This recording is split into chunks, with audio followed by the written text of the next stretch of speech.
Bernie's absolutely one of those people, bro. Like from a different lens, but I think just as impactful. And there's a reason that he's stuck with people, I think, so much. He was so raw, bro. What he taught me about comedy. Bobby Bolivia, like the country, except without the runs. How can I help you? Well, my son here, looking to buy his first car. Did you come to see me? I had to. That practically make us family. Uncle Bobby B, baby. Uncle Bobby B. I used to have my hair like this. You kind of do, but he has a pick. Shut the f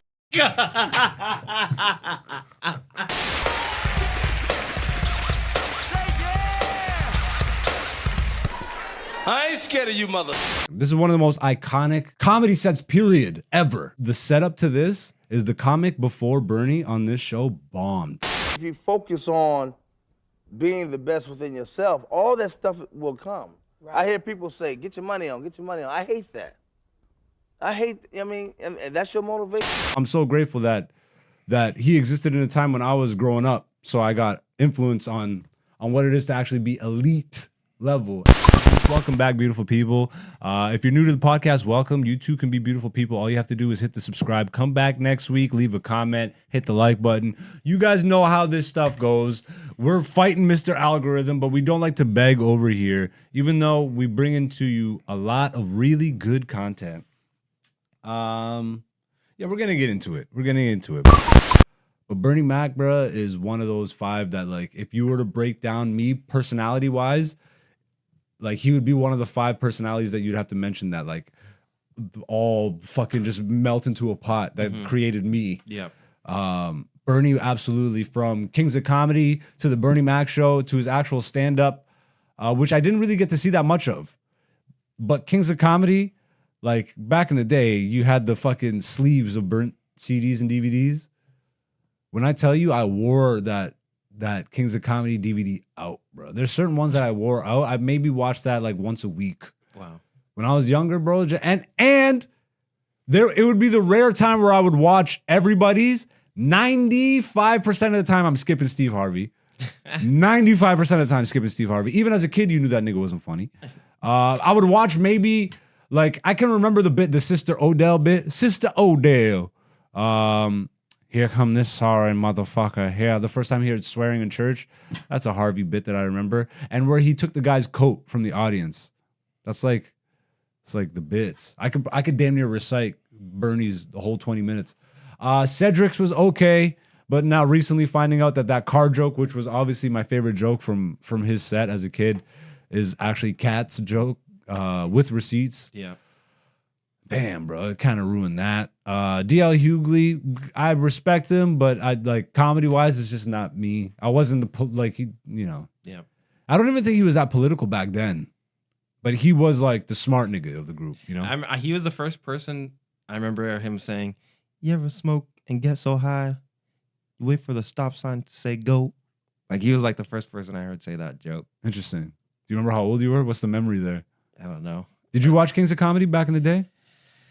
I remember it was like a yellow DVD or something like that, or oh yeah, the front cover with all of them on it. Yeah. Interesting. That's funny. Colors, eh? yeah, That's one of the senses that you associate. It's with like it. De La Soul yellow. You know what I mean? Vision.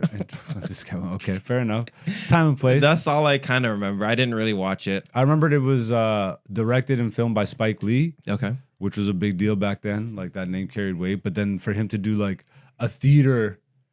Like, they put it in movie theaters, is what I'm saying. It was a touring special, but they filmed it and put it in theaters. Okay. And I think it held the record until Kevin Hart broke it. Wow. Yeah. And they were supposed to do some 3 Hearts in a Tour, or 3 Kings in a Heart, or some 3 Hearts in a Tour. 3 Kings in a Heart tour, but I don't know. There was a lot of internet backlash, so I don't know if that's why it got canceled, but it never ended up happening. But aside from that, you know, like, to make it on my list of anything personally, bro, it's like you got to have more impact than just being the fun. Like, it was enough, honestly, for Bernie to just be as funny as he is, even mainstream funny, like him in Transformers. Yeah. Uncle Bobby Bolivia, baby. I'll bust your hair, you old bitch. Son, I'm a lot of things. A lie's not one of them. Especially not in front of my mammy. That's my mammy. Hey, mammy! Oh, don't be like that. If I had a rock, I'll bust your head, bitch. Say, man, she deaf, you know? Oh, classic. Just the way he laughs in that scene, bro. Yeah. I get a sludge hammer and knock this right out. Hey, Manny, get your clown cousin and get some hammers and come bang this stuff out, baby. I'll bust your head. 4,000.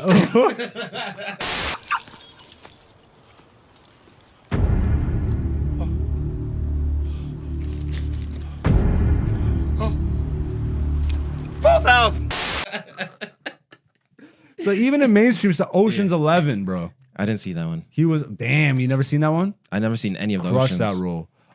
Soul Brothers. Was it Soul Men or Soul Brothers? One of the two with Samuel L. Jackson. That movie had no reason to be that good, but it was Bernie and Samuel L. Jackson. Like, they were a great combo. Mr. 3000. What else? That Ashton Kutcher movie. Look Who's Guess Who, which is just Look Who's Coming to Dinner or Guess Who's Coming to Dinner remake.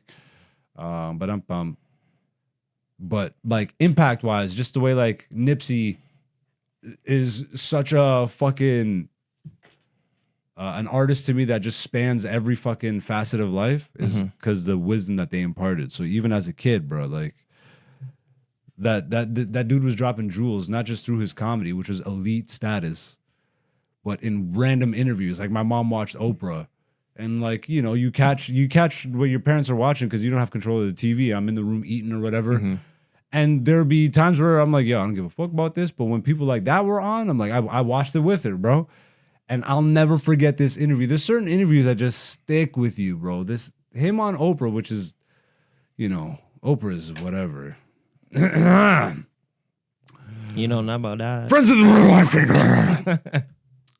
You know, she's crazy. Damn, I was gonna say more stuff, but it's not necessary. We all know, yeah. So, you know, Bernie, not necessarily. Who knows? I don't know him personally. I never did, but I don't think he was necessarily plugged into the biz in that way. Hearing a lot of the stories, even back then, but having them confirmed and hearing even news stories now, like the way he protected, like kids on set and stuff. Like there was footage that surfaced where they were doing a photo shoot for the Bernie Mac show. It was like a promo shoot, and they kept trying to put Jordan, the boy, on his lap. They kept trying to sit him on his lap in like in one of those ways. In one of those ways, and literally he just picked him up. He's like, "Nope, we're not doing this." And then the lady comes in from off screen with the little headset on. And a clipboard. He's like, "No, we ain't doing this." Like we're not like. So there's like actual like photographic evidence of him being a protective figure, and I don't, especially in those times, bro. It seems like those people, you know.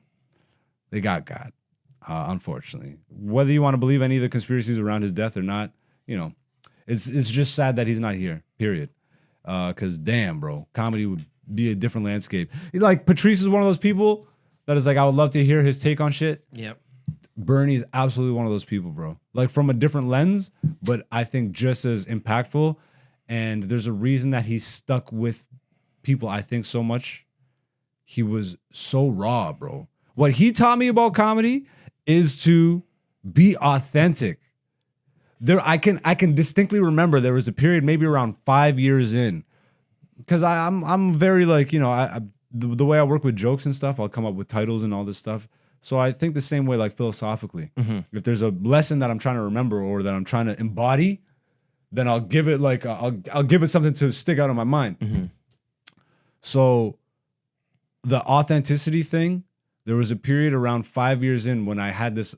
Maybe I didn't realize it I think I realized it earlier, but a piece of advice that was given to me is like, just be yourself. And like, it's such a generic piece of advice. Yeah.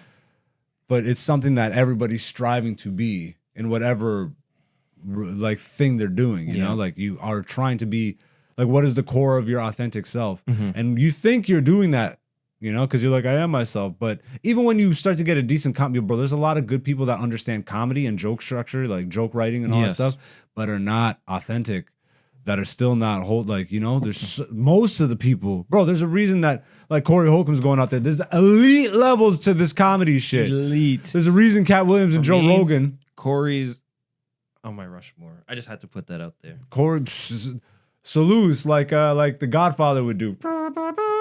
Like that. Salutes to the OG Corey Holcomb. God damn it, I'm the goddamn it of this motherfucker. You know?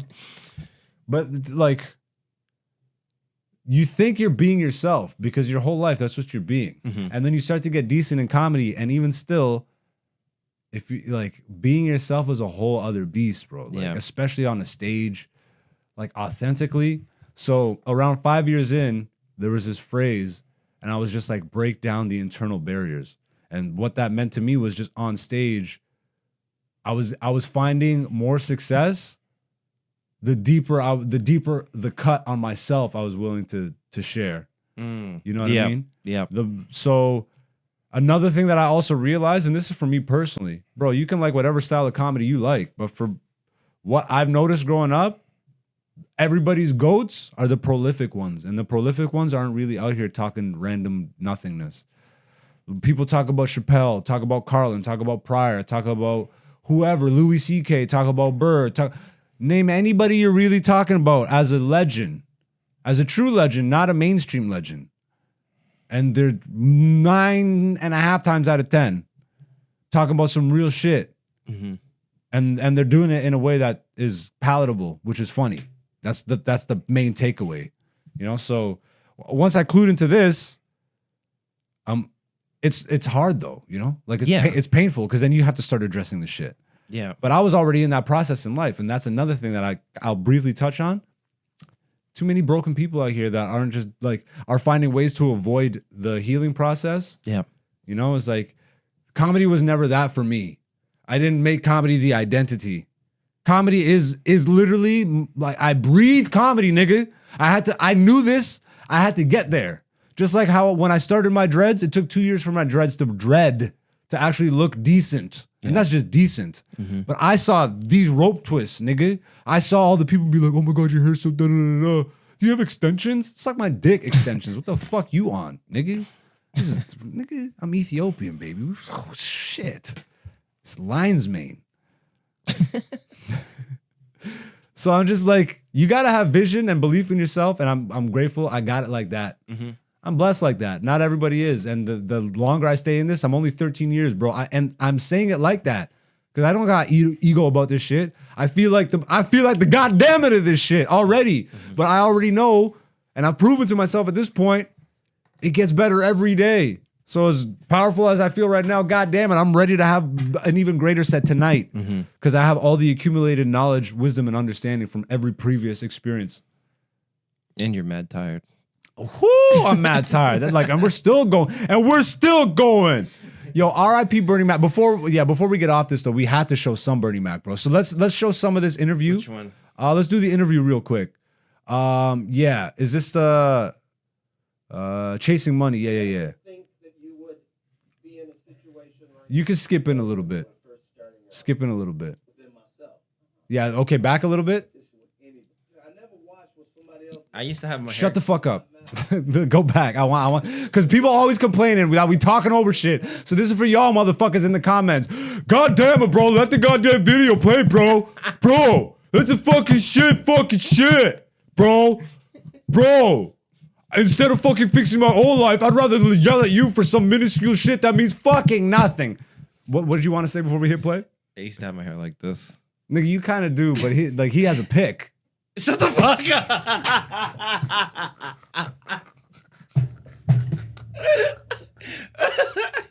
No, he just came straight from the barber, bro. Like, this nigga had manicures, bro. Like Bernie was like that dude. He was like clean. Like he was clean. He literally got. That's the first nigga that I knew. Yeah.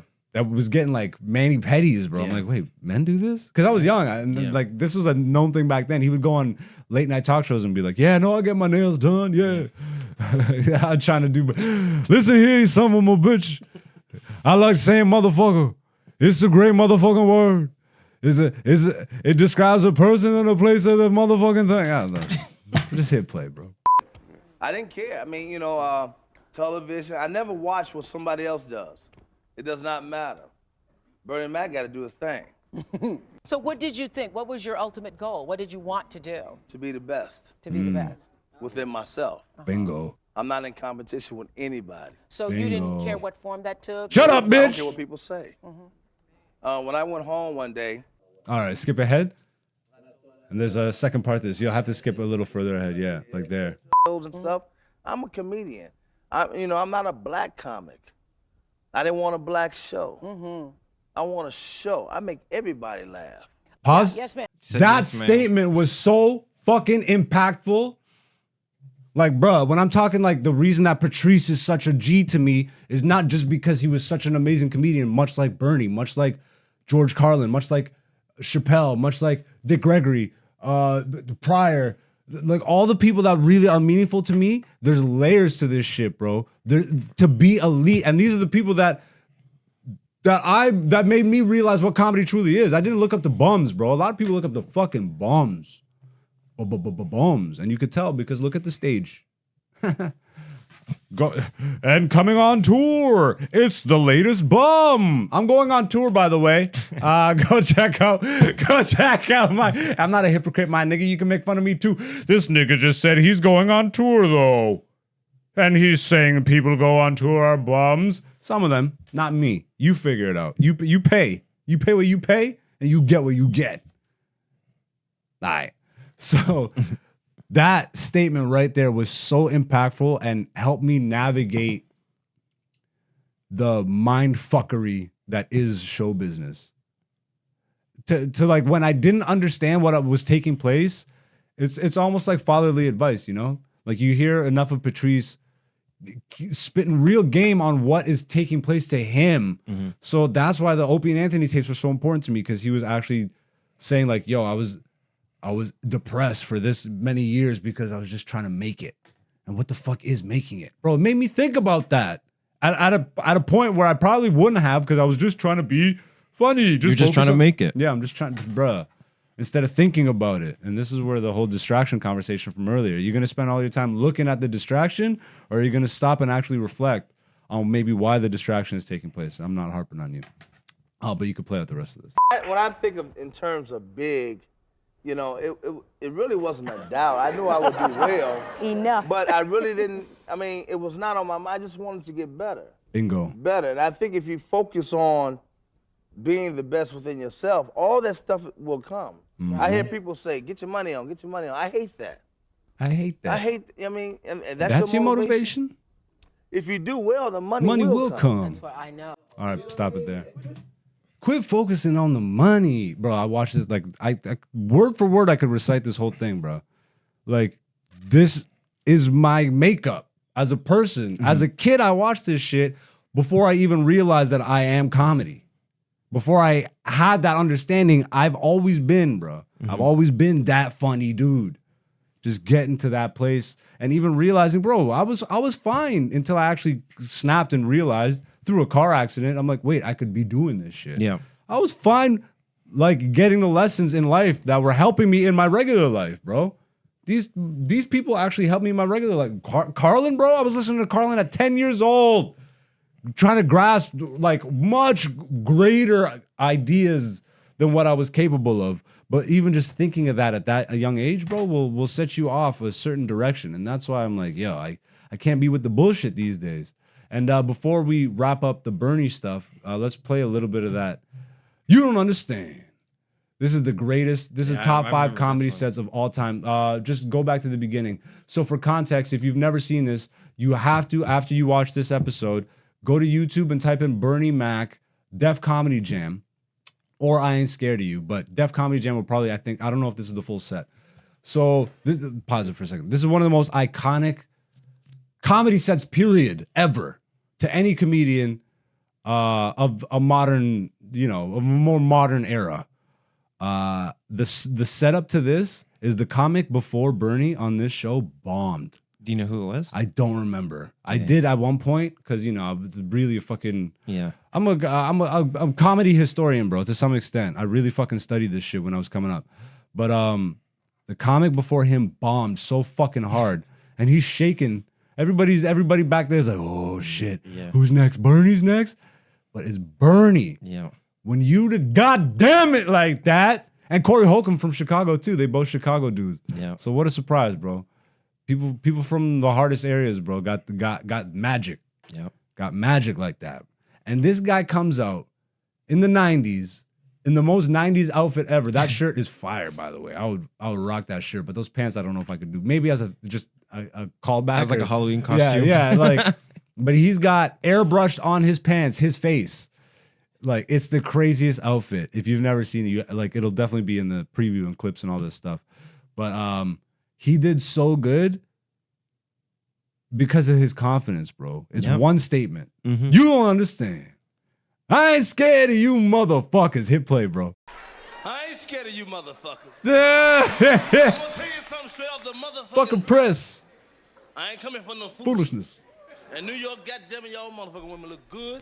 Like a bacon and egg Leg sandwich. sandwich look good. I gotta shut up. But I love sex. Shut Love up. it. Can't do shit no more. And I'm blessed. I'm heavy structure. I'm hung low. If I pull my shit out, this whole room get dark. Kick it. Yeah. You don't understand. Yeah. I ain't scared of you Motherfuckers. Like he grabs his belt, like shakes his head like D'Lo Brown. After the third one of those, the crowd like literally erupted, sex, bro. man. I love it by the pound. Crazy. I be glad when they put that shit in cans. Can you imagine sex in cans? Motherfuckers be shoplifting and shit. This joke's still so good. So good. Folks be playing ball, man. Then what you getting ready to do, man? I'm tired. Give me a six pack of pussy. I'm going in. You don't understand. Yo.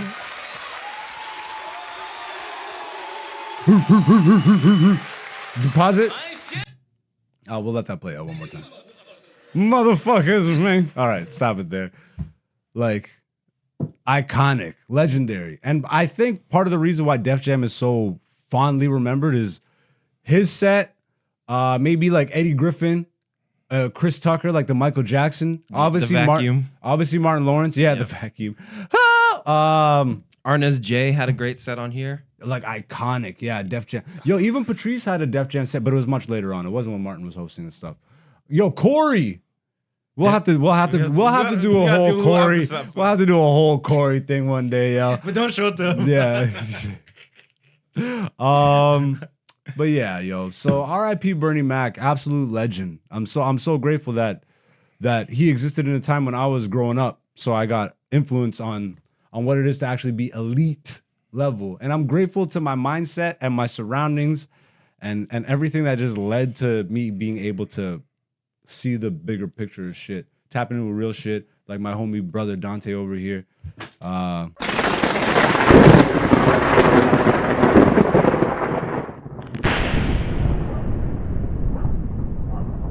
I love y'all. Thank you for supporting. Once again, the Patreon is launched. If you do want to watch my comedy special right now, you can do so. It's only $10 and you can get it as part of the subscription fee. So like if you subscribe to the Patreon, you can get it that way, or you can just buy it outright for $10 that way. Once again, for transparency, I will release the comedy special for free on the YouTube once we hit 1,000 subscribers. So you can also just hit the subscriber button and just do that. You can support that way, whichever way you want to support. I'm on TikTok, Instagram, Twitter, all that. I don't necessarily use it the way everybody else does, but I'm there if you want to find me. AKA Black Zeus is the person to find on those platforms.